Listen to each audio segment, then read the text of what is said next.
Imagine waking up one morning with everything you've ever worked for, and by nightfall, it's all gone. Your family, your finances, your health, everything, and the only explanation you get is silence. This is the story of a man named Job. The book of Job is one of the oldest books in the Bible, but it reads like a modern tragedy. Job wasn't a pastor or a prophet. He was a regular man, successful, faithful, blessed. He had 7 sons, 3 daughters, thousands of livestock, and a reputation for being the most righteous man in his entire region. He did everything right. He honored God. He prayed for his kids. He gave to the poor. He avoided evil. And then, in one day, everything collapsed. His children were killed in a freak accident. His wealth vanished. And shortly after, his body was covered in painful sores from head to toe. His wife told him to curse God and die. His friends showed up to comfort him, but ended up accusing him of hidden sin. And God was silent. For most of the book, Job hears nothing. But by the end, what God reveals will completely shift how you see suffering, trials, and your own faith. Let's walk through this story together. Job chapter 1 opens with a scene most of us can't even imagine.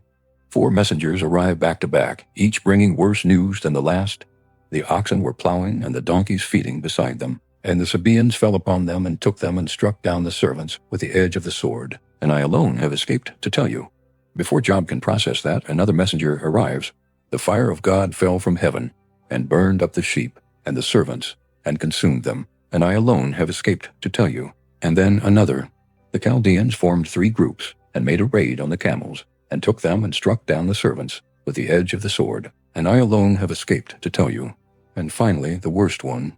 Your sons and daughters were eating and drinking wine in their oldest brother's house, and behold, a great wind came across the wilderness and struck the 4 corners of the house, and it fell upon the young people, and they are dead, and I alone have escaped to tell you everything. In one day, and here's the detail that breaks me every time. Job chapter 1 verse 20 says, Then Job arose and tore his robe, and shaved his head, and fell on the ground and worshipped. He didn't curse God.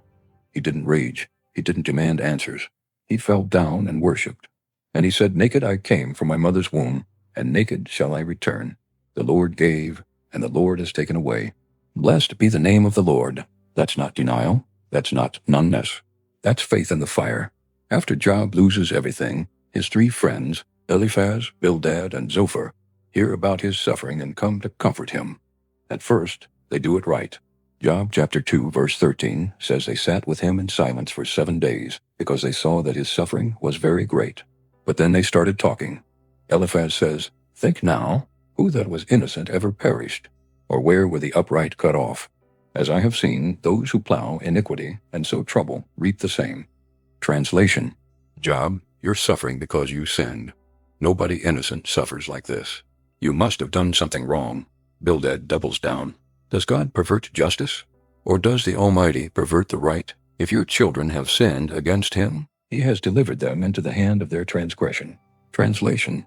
Maybe your kids deserve to die. Maybe this is punishment for something they did. And Zophar goes even further. Know then that God exacts of you less than your guilt deserves. Translation. Actually, Job, it could be worse. You're getting off easy. Can you imagine?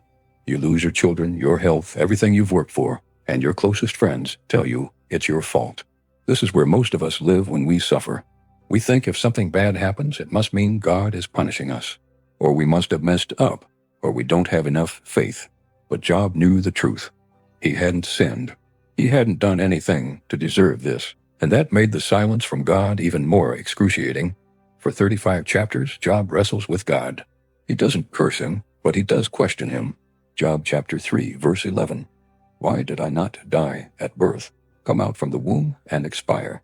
Job chapter 7 verse 20. If I sin, what do I do to you, you watcher of mankind? Why have you made me your mark? Why have I become a burden to you? Job chapter 10 verse 18. Why did you bring me out from the womb? Would that I had died before any eye had seen me? These aren't the prayers we hear in church. These are raw, honest, desperate prayers. And here's what's remarkable. God doesn't rebuke Job for asking. God rebukes the friends for lying about him, but He honors Job's honesty.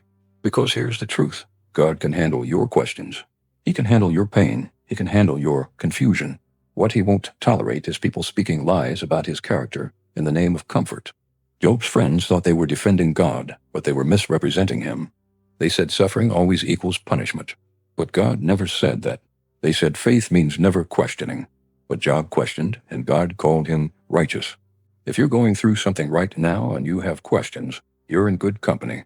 Job asked too, and God didn't abandon him for it. After 35 chapters of silence, God finally shows up in Job chapter 38. And he doesn't answer Job's questions. Instead, he asks his own. Where were you when I laid the foundation of the earth? Tell me, if you have understanding. Who determined its measurements? Surely you know. Have you commanded the morning since your days began, and caused the dawn to know its place? Have you entered into the springs of the sea, or walked in the recesses of the deep? For 4 chapters, God walks Job through the complexity, the majesty, the mystery of creation. And here's the point. God isn't saying, Job, you're too small to ask questions. He's saying, Job, if you can trust me with the universe, the seas, the stars, the animals, the weather, you can trust me with your suffering. Job doesn't get an explanation. He gets a revelation. He sees God, and that changes everything. Job chapter 42, verse 5. I had heard of you by the hearing of the ear, but now my eye sees you. Before, Job knew about God. Now he knows God.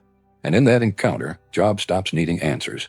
Because when you truly encounter God, you realize his presence is better than an explanation. At the end of the book, God restores Job. He gives him twice as much as he had before. New children, new wealth, a long life. And a lot of people stop there and say, see, if you stay faithful, God will give you a happy ending. But that's not the point. The point is this. Job didn't worship God because of what God gave him. He worshiped God because of who God is. Job chapter 1, verse 21. The Lord gave, and the Lord has taken away. Blessed be the name of the Lord. That was before the restoration. Job said that when he had nothing, the blessing at the end wasn't a reward for endurance. It was a demonstration of God's grace. But even if God had never restored him, Job's faith would still be valid. His worship would still be pure.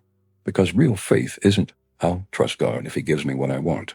Real faith is, I'll trust God even if he doesn't. Job chapter 1, verse 21. Naked I came from my mother's womb, and naked shall I return. The Lord gave, and the Lord has taken away. Blessed be the name of the Lord. Job's faith wasn't dependent on his circumstances. Even in total loss, he blessed God. Job chapter 13, verse 15. Though he slay me, I will hope in him. This is a definition of unshakable faith. Trusting God even when it feels like he's against you. Job chapter 38, verse 4. Where were you when I laid the foundation of the earth? Tell me, if you have understanding. God doesn't answer Job's why. He reveals his who. And that's enough.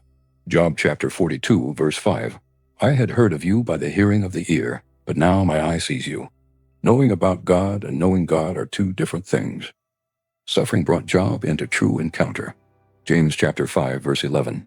You have heard of the steadfastness of Job, and you have seen the purpose of the Lord, how the Lord is compassionate and merciful. Job's story isn't just about suffering.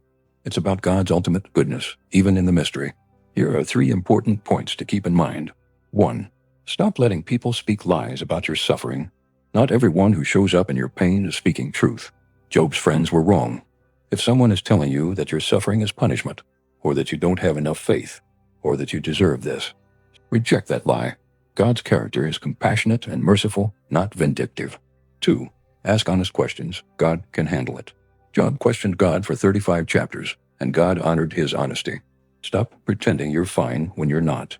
Bring your real questions, your real confusion, to God. Jeremiah chapter 33, verse 3 says, Call to me, and I will answer you, and show you great and mighty things, which you do not know. 3. Seek encounter, not just answers. Job never got a clear answer to why did this happen. But he got something better. He saw God. Stop demanding explanations and start asking for his presence. That's where transformation happens. Job lost everything. And for most of the story, he got no explanation. Just silence, just pain, just confusion. But in the end, he didn't get his questions answered. He got something better. He got God himself. And once you've seen God, truly seen him, you stop needing everything to make sense. You stop demanding that the pieces fit together perfectly. You realize that his presence in the storm is greater than his explanation for it. If you're in a season where nothing makes sense, maybe it's not about getting answers. Maybe it's about getting closer to the one who holds all the answers. And maybe that's exactly where he's needing you. So here's the truth. You might be in your own job season right now. Maybe you didn't lose everything in one day, but you've lost enough that it feels like your world is falling apart. Maybe people who were supposed to support you are making it worse. Maybe God feels silent, distant, or even cruel. Job's story says this: your suffering doesn't mean God has abandoned you. It means he's trusting you with something deeper than comfort. Comment below and tell me, what part of Job's story hit you the hardest? Are you in a job season right now? If this message helped you, like this video, share it with someone who needs to hear it. And subscribe, because we're not done unpacking these biblical truths that meet you in real life. You're not alone in this. Let's walk it out together.